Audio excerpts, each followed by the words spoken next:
కూడా కారణం ఎవరు? మనకు ఈరోజు న్యాయ వ్యవస్థ అనేటువంటి వ్యవస్థ ఆ వ్యవస్థని స్పష్టంగా అన్నాను గోస్వామి చెప్పాడు. ఇది నిజమైన విషయం. ఇటువంటి విషయాలు తెలుసుకోవచ్చు తెలియజేస్తున్నాం. భారత్ మాతా కీ జై శ్రీరామ్. ఇంకెవరన్నా ఉన్నారు? ఒక్క ప్రతిజ్ఞ చేద్దాం. ఒక ప్రతిజ్ఞ చెప్పండి ప్లీజ్. ప్లీజ్. ప్రియమైన భారతీయులందరికీ నమస్కారం. ప్రపంచంలో సనాతన ధర్మం నుంచి అన్ని మతాలు పుట్టాయి.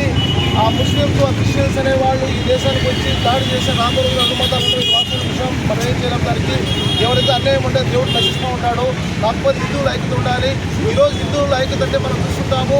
ఒక హిందువు చనిపోతే ఆ వార్త ప్రతి హిందువు వెళ్ళాలి అనే నిర్ణయం స్వామీజీ గారు చెప్పాలి ఇక్కడ. ఎందుకంటే ఆ విషయం లేకపోవడం వల్ల ఈరోజు హిందువులు చాలామంది ఎన్నో కొనుక్కొని సస్తే శవాలను కూడా పరిస్థితి ఏర్పడుతుంది దేశంలో. కాబట్టి స్వామి గారిని చెప్తున్నాను, దయవుంచి హిందువులు ఎవరైనా చనిపోతే ఆ వార్డులో ప్రతి హిందువు వెళ్ళండి అనే నినాదం మన హిందువులు కావాలి. అట్లా ప్రతి వార్డులో వస్తున్న వేలు ఇప్పుడు మన సంజీవ్ బాబు 3,000 మంది వచ్చేవాళ్ళు. ఆ సిద్ధాంతం మన దగ్గర లేకపోవడం ఇబ్బంది పడింది. అదేవిధంగా మీరు చూస్తున్నారు మన షాపులు ఎక్కడ ఉన్నాయి, హిందూ షాపులు పేరు కూడా లేదు ఎక్కడ తిరుపతిలో. ఒక మటన్ షాప్ కానీ చికెన్ షాప్ కానీ దీని మీద చర్య తీసుకోవాలని స్వామి తెలియజేస్తున్నాము. కిరణ్ తెలియజేస్తున్నాము.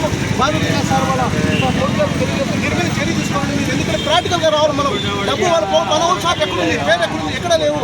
మటన్ షాప్ పేరు లేదు, ఏమీ లేదు. హిందూ చచ్చిపోతే హిందూ పోడు, హిందూ చచ్చిపోతే ఖచ్చితంగా ఆ వార్డులో కనీసం ఇంటికి ఒకరు వెళ్ళాలని చెప్పి స్వామి తీర్మానం చేయాలి. నేను లాయర్ అని తెలియజేస్తున్నాను. ఇలాంటివి చేస్తే త్వరగా ప్రాక్టికల్గా మనం ముందుకు తెలియజేస్తున్నాను.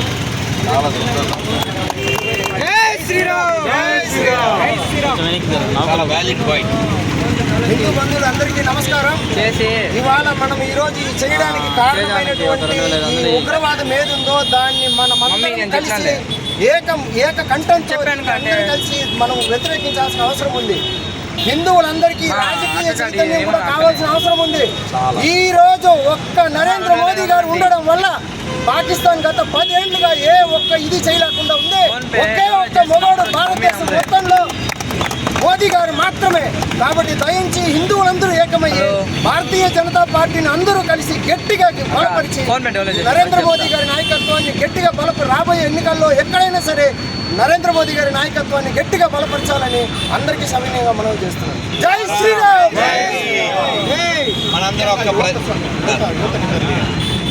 ఈ దేశం స్వామి వివేకానంద చెప్పారు ఎవరి మీద ఆధారపడింది? యువత మీద. కానీ మన యువత చాలామంది సినిమా వాళ్ళని హీరోలు అనుకుంటున్నారు. హీరో అంటే ఫార్మర్, హీరో అంటే రిఫార్మర్, హీరో అంటే టీచర్, హీరో అంటే జవాను. కాబట్టి మనం అసలైన హీరోలను మర్చిపోయి మన దగ్గర టికెట్లు కొనుక్కుంటే బతికే వాళ్ళని హీరోలు అనుకుంటూ ఉన్నాము. అందుకని మనం ఎవరిని కాపాడుకుంటే దేశాన్ని కాపాడుకోగలమో అటువంటి రైతుని, జవానుని మనం కాపాడుకోవాలి. మన మాతృ వ్యవస్థ, మన పితృ వ్యవస్థ, మన పూర్వీకులు ఇచ్చిన వ్యవస్థని మనం కాపాడుకోవాలి. ఒక్క ప్రతిజ్ఞ చేసి మనం ముందుకెళ్దాం.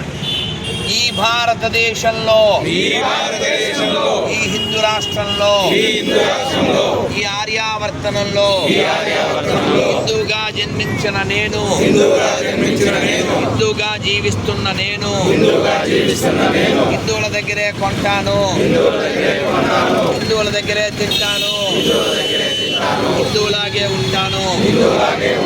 భారత్ మాతా కీ, భారత్ మాతా కీ.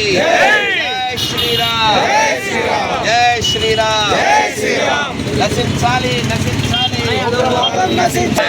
భారత్ మాతా కీ, భారత్ మాతా కీ.